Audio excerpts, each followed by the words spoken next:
Ladies and gentlemen, this now brings us to our concluding panel discussion of the conference. And this is really a chance for us, on the one hand, to try to tie up some of the loose threads that there may have been from the last 3 days. We've had a very interdisciplinary group of speakers, also a very international group of speakers. It's also a chance for us maybe to give some reflections in terms of what the future holds as we look at also the connection between national security, global risks, and cultural diplomacy. So it's a chance for us, I think, to maybe offer a few reflections from our side. I'd also very much like to encourage active participation of all of you.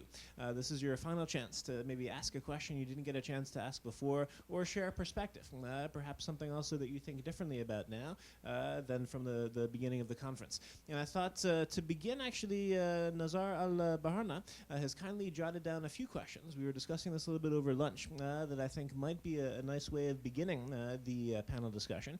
The title of the panel discussion, Cultural Diplomacy, National Security, and Global Risks. So the title of the conference. And perhaps if you wouldn't mind, Nazar, just to begin maybe with an opening question for the panelists, and then we can kind of take this as we see. If we feel inspired to respond, we can begin like that. So we'll share the microphone, I think. All right, thank you very much. Well, based on the discussion which we had during the last 3 days, there are several issues which were raised regarding the cultural diplomacy. One of the issues was education.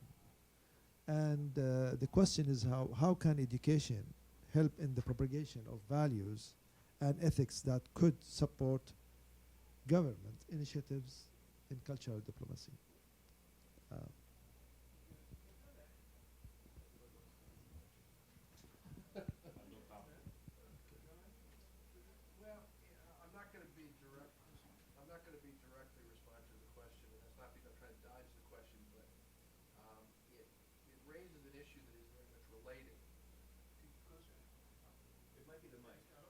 Can you hear me? I think it's the ladder here. We'll switch it. We'll work and see after the video we do again. How are we doing now? Good, okay, thanks a lot. Sorry about that. So the question was a relationship of education, the opportunities of education in terms of cultural diplomacy. I think one of the real game changers in education that we've only seen the very beginning of is the digital revolution in education. Historically, education was very local. It was local to your schoolhouse, it was local to your country, and I think the way education is going, higher ed's going faster than K through 12, but I think in fact that's a part of the world that is becoming more flat. And so I think it is going to be one of the ways in which simply the technology is going to lead to much greater integration of education across national borders in all directions. So in that sense, whether countries want to or not, I think education is going to be a leader in cultural diplomacy.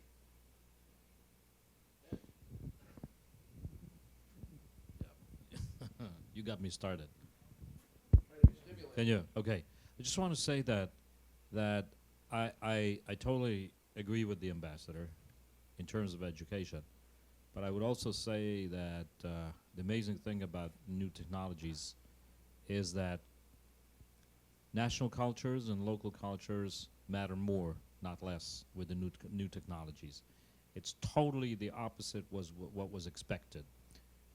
The world expected that through technology, one culture, mainly the Western culture, will be over-dominating the world.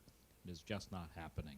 What is happening, that the new technologies have empowered local cultures to the extent, and it has enriched already now, and this is going to, it's exploding. And I agree, just like with education, which was going to go global, it will be accessible for people who have been kept out of the education systems. I totally agree. I must say that it will lead to the democratization of education. But on the other hand, I really believe that the amazing wealth of local cultures will play an incredible role in the future, much more than in the past, and I'm very pleased to see that. If I could just add to that as well, I think also the issue of education fits very well into some of the models we were discussing on the first day of the conference in terms of cultural diplomacy in its newest forms really being about facilitating access, in the sense as opposed to projecting one image of a country or a culture in the spirit of persuasion, so to speak, as was done in the Cold War, really about facilitating access. So I think on the one hand, in terms of education, that could be one job of cultural diplomacy, help make it easier to actually give individuals access to educational opportunities at the local, regional, or global level. I think my favorite example of cultural diplomacy is academic exchange. Really the ability to actually go have an experience in a foreign country, pick your own professors, pick your own teachers, make up your own mind of what you think of the country, go home. That's giving someone something they need in terms of education and allowing for, I think, some of the greatest forms of cultural diplomacy to take place. So I think in the spirit of this new form of cultural diplomacy about facilitating access, there is a huge opportunity in terms of education, whether it's education in and of itself, or also educational exchange, which has become, I think, one of the most powerful examples of successful cultural diplomacy. So, Well, anybody wants to add anything? okay. And I think we have to share this mic for now, so just... Sure. My name is Mahtab Farid. I'm originally from Iran, but a U.S. citizen, and I had the opportunity to serve in Afghanistan with the State Department for a year and a half. The challenge that you all mentioned, cultural diplomacy was the best tool in Afghanistan, and I'm just so shocked that NATO is not using that more often to win this war. But the challenge is, you all mentioned technology, and you go to a country like Afghanistan where people still carry water in buckets. There's no electricity, there's no internet connection, and there's no drinking water in some areas. So how do we reach out to those places? Well, United States has done a great job of having the Lincoln Learning Centers, which are wonderful, which Afghan people come and learn and use the library and the facility. But that's still a very, very narrow area. How do we really reach out in countries where technology is still a very challenging issue?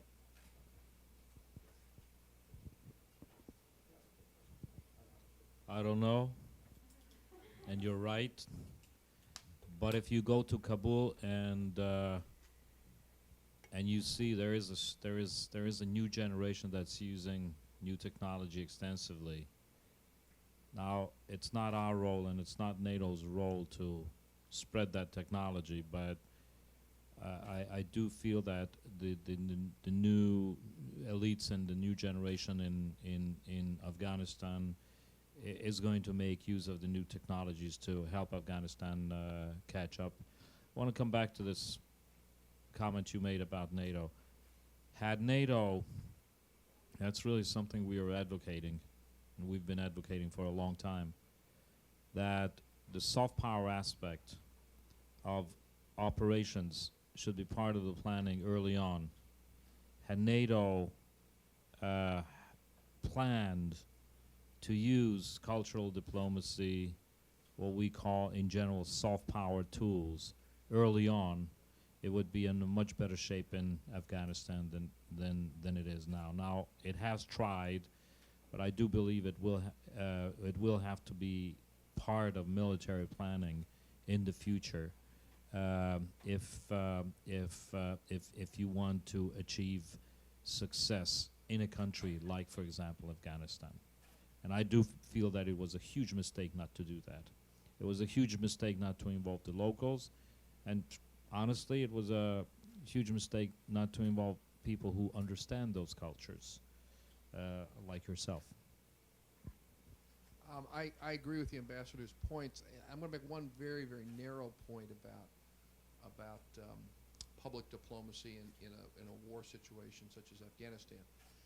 When I was ambassador to Romania, it was basically the lead up to the war in Kosovo, and then the results of the war in Kosovo. And Romania was obviously frontline country with Yugoslavia. And I was a non-career ambassador, so I didn't really understand the mechanics of this inside the U.S. government. And I naively assumed that if the United States was going to military action with NATO, in that case, that understandably in the neighboring countries there would be concerns about it. You're dropping bombs next door, you tend to get a lot of questions. And that was true in Hungary, and that was true in Romania.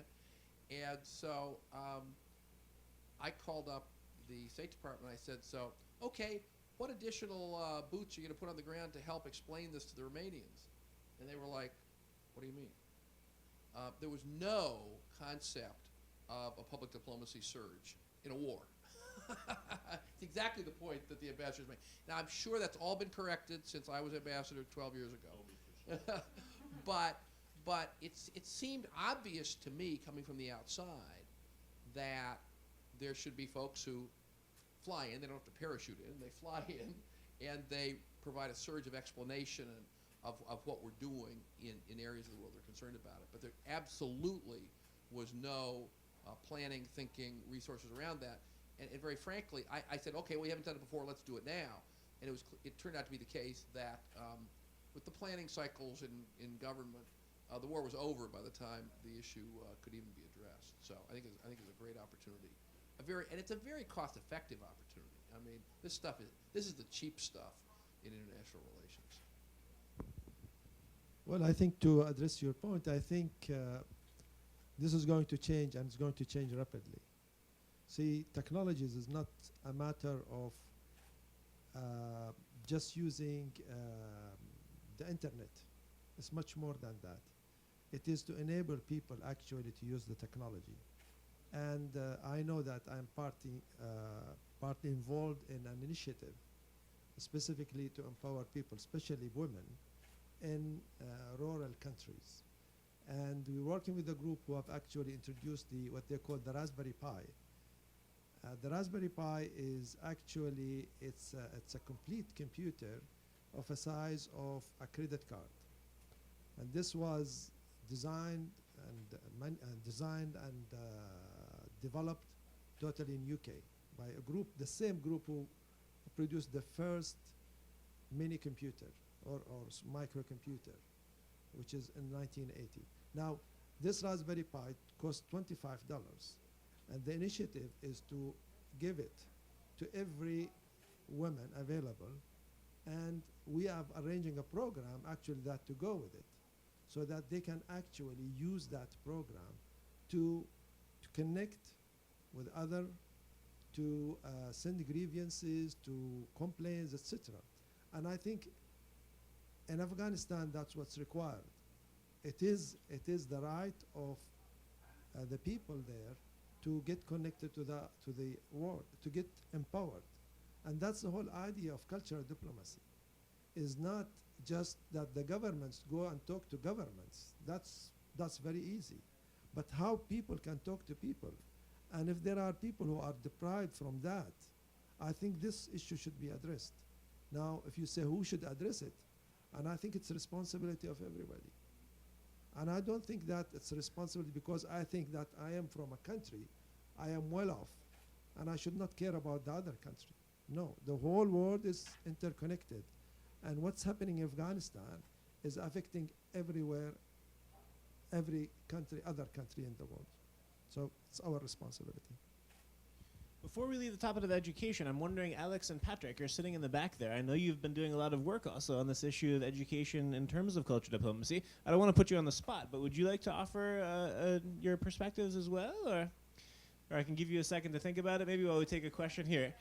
Or, okay. Actually, you were reading my mind, and Oh, I yeah? was thinking about that exact same moment. Yeah? So that's great. We can, Here, let me give you the microphone. sure, we can offer a few thoughts. Hi, everyone. It's a great pleasure to be here again. I was at the Institute last year, and it's wonderful to be here to see everyone. So my colleague Patrick and I, we are in a conflict analysis and resolution PhD program at the Nova Southeastern University down in Florida, working on a number of different research projects, mainly looking at the role of culture. And as you are having this conversation, I'm thinking about my question, but so I'm glad that you called us and put us on the spot. One critical issue that we deal with in terms of conflict resolution and analysis is how do we stay away from looking at culture from a very narrow surface level, and how do we engage, especially in post-conflict settings, and understanding the deeper structures, the psychological and social structures that derive from local cultures. We tend to look at cultural diplomacy through music and art, and that's easy stuff, that's fun stuff. But how do we really understand the locality and the fragmented identities, cultural identities, not only of the ethnic groups, cultural groups, religious groups that are in conflict with one another, but how do we as conflict resolutionists, diplomats, military interventionists, whoever, understand our own identity and the intersection between the two when trying to assist and help and develop and guide reconstruction and stability projects and so on and so forth. So I'll let Patrick chime in on And then, so from that perspective, where we say culture is not something that you look at, it's something that you speak through, right? You think through culture, you speak through culture. And then the next step after that, if you're there, if we're here spending European Union or American dollars in a third world or conflict-ridden zone, we're there probably because there's trouble, right? Like they don't send us to the really nice places where everybody's happy, like the Bahamas. They send us to Afghanistan, Iraq, Darfur, Somalia, and so forth. So what else are we going to be finding over there besides people that are trying to speak through culture? Oh, they're traumatized. Oh, so they've had loss, have lost their loved ones, their mothers, their fathers, their sons. They've gone through famine. What does 4 years of famine do when you have your babies dying in your arms? What cognitive imprinting does that do to your culture and to the way you think about things? So then when USAID comes and says, Patrick, why can't I get these people to practice farming?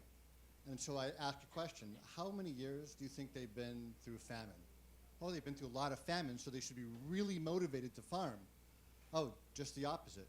That's counterintuitive.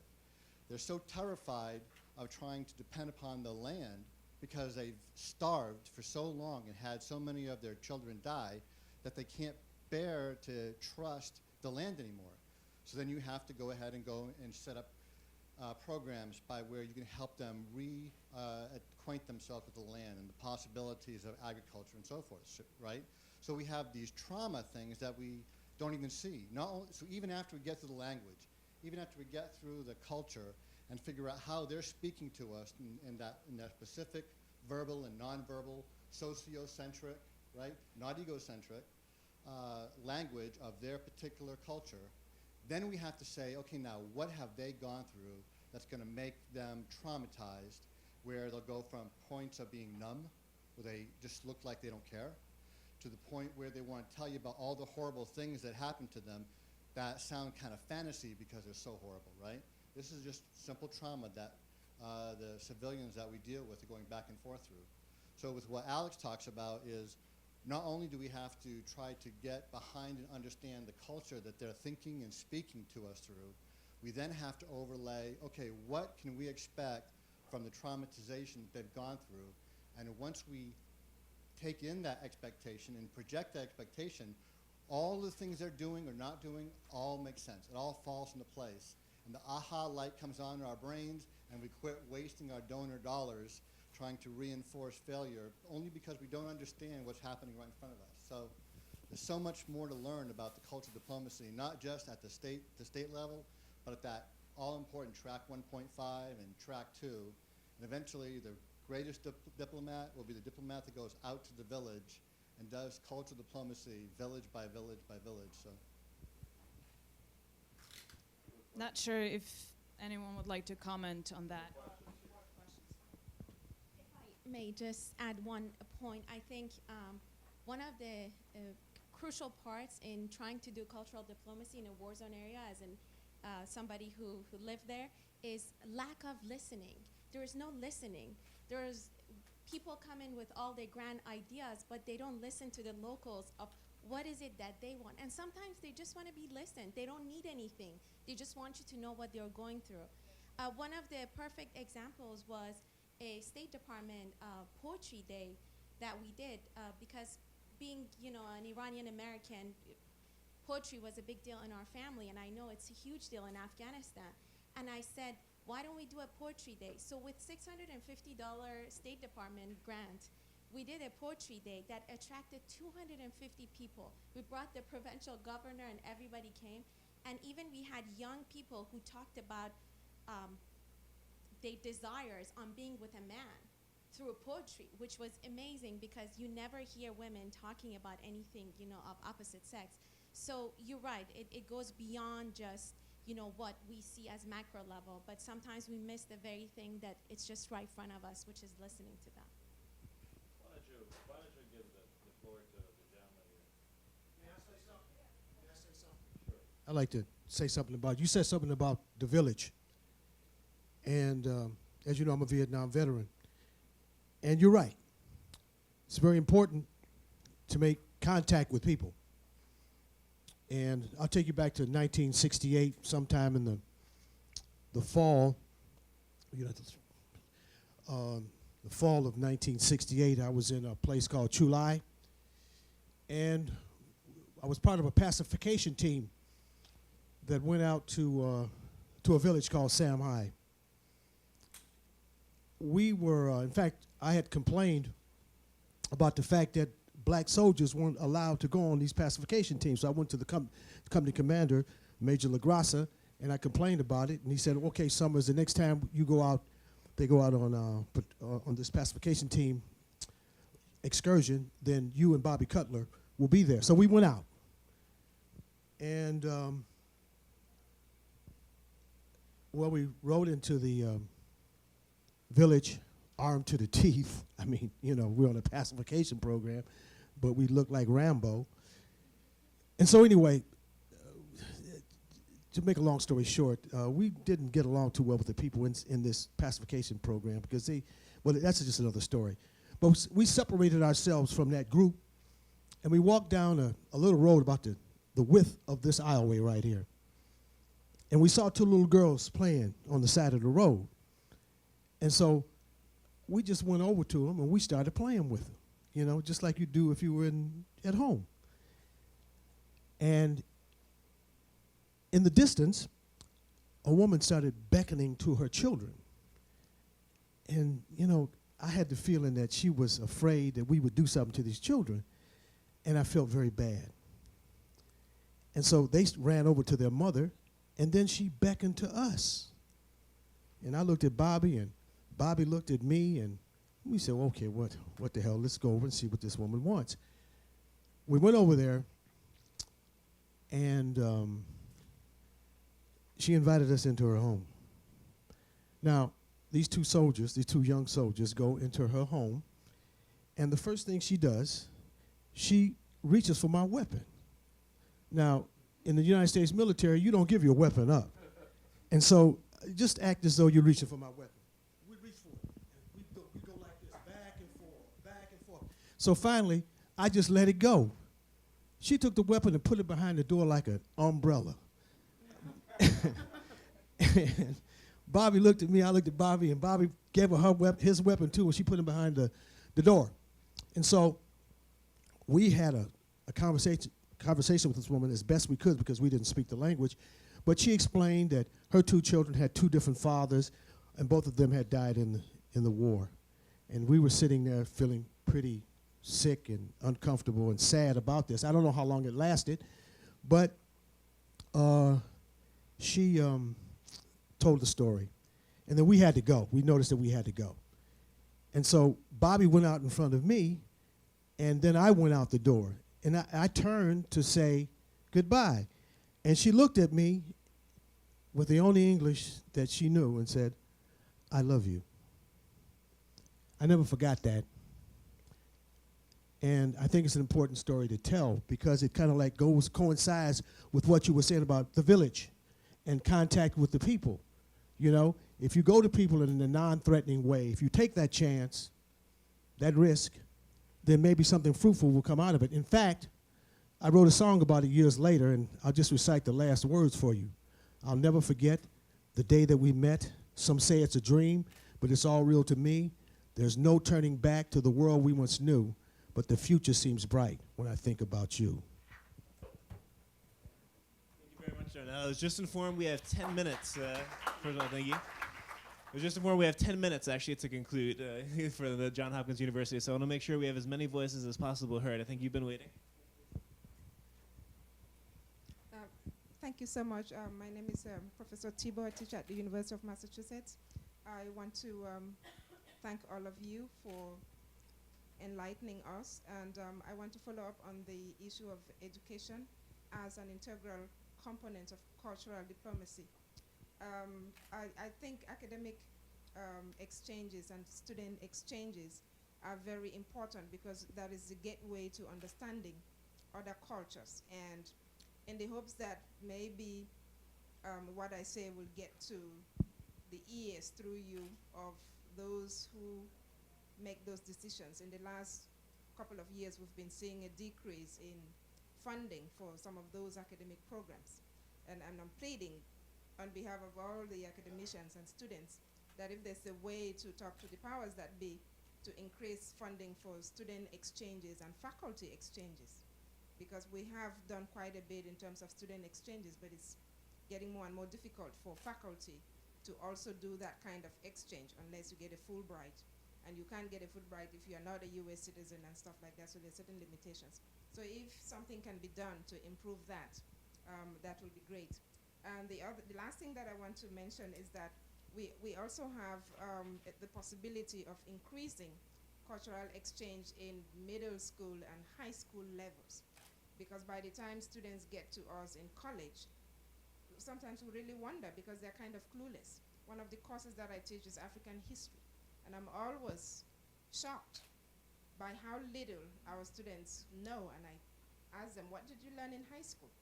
And so if there is a possibility of increasing some of those opportunities or encouraging students in middle school and high school to also be part of that exchange, it will be fantastic. So thank you again for this wonderful opportunity. Before we give it back to the panel, I think there were some other hands or someone else? Yeah? Okay, please. My name is Zeke Botokuma. I'm Morgan State University and the founder of Polyglots in Action for Diversity. I fully and strongly agree with what my colleague has said about education. Definitely, EDU has a great contribution to make to cultural diplomacy. It's not enough, as somebody said, that technology is not sufficient. Human to human, people to people interaction is very important in the way we acquire that necessary skills in the area of diplomacy. And I do believe, in addition to what Bridget said, that despite the fact that in this country many universities have adopted programs, for example, international programs or global studies programs, I happen to spend half of my limited time in academia directed Center for Global Studies for my university. And the problem that I see is that because of the lack of funding to facilitate people, to help people to go to places, we tend to ignore the importance of activities that we can have here at home, taking advantage of the presence of many foreigners, including those who are on our campuses, international students, and those kind of things can be used as alternative to going to Bahama or to Nigeria or to hell or to heaven. But there are opportunities of interaction with other people belonging to other cultures that we don't utilize, and that is very, very, very bad.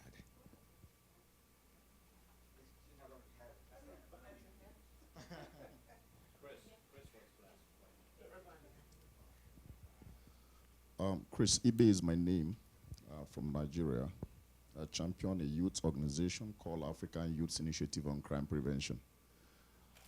I really want to sincerely appreciate the organizers of this symposium for the great insight and good job. I've come to learn a whole lot of things while I'm attending this program. Maybe most of the things we've been doing around, we didn't actually tag it with a particular name. But coming here to discover that all those things are established based on a particular nomenclature or stuff like that is an eye-opener to more to that, the cultural diplomacy, from my own perspective, has been established as a wonderful tool towards crime prevention, towards the peace of the society. And when crime is reduced, society is peaceful, definitely development will come. And in African perspective, in African region, this is where ICD should really concentrate more, making sure that you establish a synergy with African governments, civil society, which I would be really impressed to partner with you guys. Like I was discussing with, is it Rosie? I was discussing with Rosie, yes. I really want to start making, coordinating your programs, participants, you know, through marketing it, telling government agencies and other civil society group the importance of this event, because I was to come to Turkey before being nominated by the Nigerian government to represent the youths in Ghana. So that was why I wasn't in Turkey, in Ankara. So mine is just to more kudos to you, Able. What you're doing is a wonderful project. When we talk about the soft power, we need it more because it is cheap, it is sustainable, it's kind of bridging the gap among enemies and whatever. Thank you very much. All right, so maybe we'll bring it back to the panel. Would each of you like to maybe offer a few concluding remarks? Maybe we'll start with Nazar. I think it's very interesting, this discussion, but the main thing, the question that's our throwback to you is, what are you going to do about it? I mean, you mentioned that we need to support education exchange, and somebody has to do something, okay? Yeah, I think, let me just give you a simple example before I give it to you. I am participating in a project here called Borgen Project, which is a project to eradicate poverty in the world. And rather than gathering money, what we do, we go to the Congress and meet with senator and congressmen and try to push for more US aid to help eradication of poverty worldwide. And the effect is phenomenal. I've been here just a year now, but I can see that there is a big effect in actually formulating or changing the policies. What we are talking about, that every single person counts. And we have seen this lady, which talked about frontier, women frontier, talked about China, one child in China. Yeah. She's a single person, but she was able to actually spearhead that initiative. And the ICD could actually empower by getting the right expertise to talk about several topics. But it's left to you to carry forward and to do what needs to be done.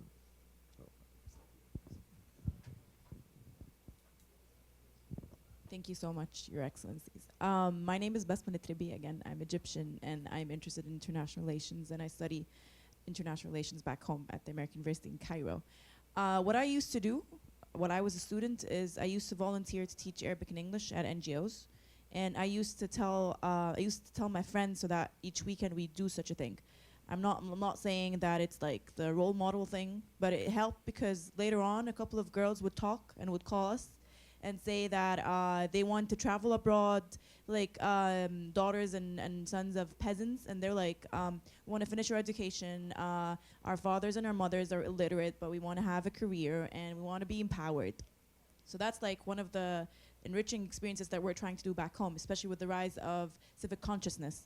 And I think it's very evident in the Arab Spring nowadays. And I'd like to reiterate again what Chris was saying about our appreciation for the ICD and this opportunity with the diversified speakers and with the exposure and everything. I just wanted to thank you again for such an opportunity. Thank you.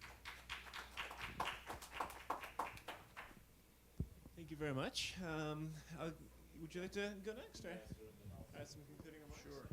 Thank you very much. Well, I'm going to bring this back to Maryland, where I live now and serve the Maryland Senate, and really raised two examples of things that are very America-focused, very practical. One is one of the points that was made about the tremendous cultural resources that immigrants and other visitors from other countries bring to the United States. Well, one of those is language skills. And so Maryland, 3 years ago, at an initiative of a colleague and I made, became the first state in the country to adopt a policy on preservation of heritage language skills for immigrants. Because the tradition in the United States is the immigrants come, they're very well educated, they may speak English, but many immigrants come, do not speak English. They try to speak English, they try to get by. Their children learn English and tend to hold on to the heritage language. And the grandchildren speak great English and lose the heritage language. And so basically what Maryland has said is we don't want that to happen. We want to maximize the preservation of heritage languages by the children of immigrants and the grandchildren of immigrants. And one of the ways we're doing it, there's a whole policy that you can go to the Maryland State Department of Education website and learn about. But one piece of it is giving high school, public school credit for demonstrating language skills, not in the Spanish, the French, the German that you took in classes in high school, but it could be the Urdu that you learned from your parents, or it could be the Mandarin that you learned from your parents, as an incentive to encourage students to hold on to and improve their heritage language skills. It's a tremendous resource that people bring to this country, and they don't charge America anything for bringing these language skills to America. The other example is we have an elementary school in College Park where I live, where we put together a partnership between the elementary school and the University of Maryland.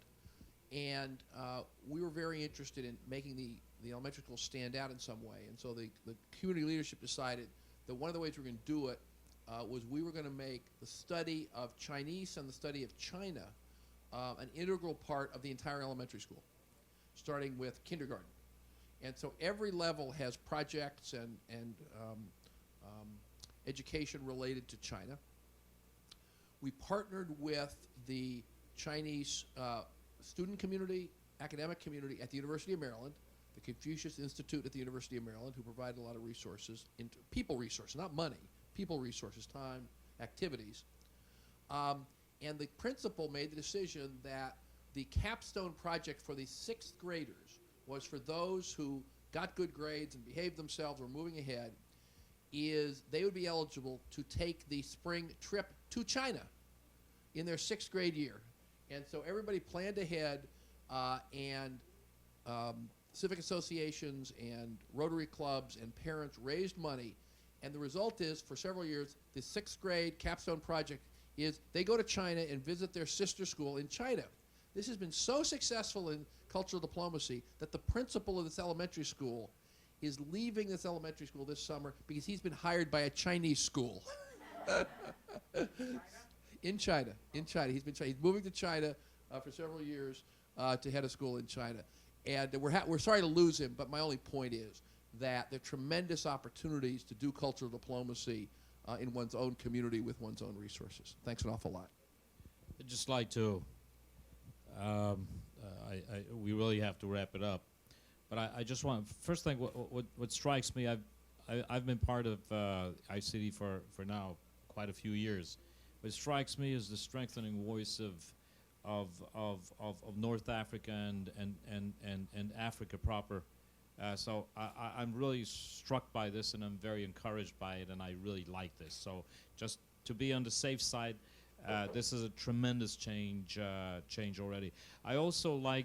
I also want to just get back to something Alex said. please take a very broad look at this whole concept of cultural diplomacy. Don't get stuck with your old concepts and your old ideas, which you were told in school or by your parents or your communities, because it's a much bigger thing.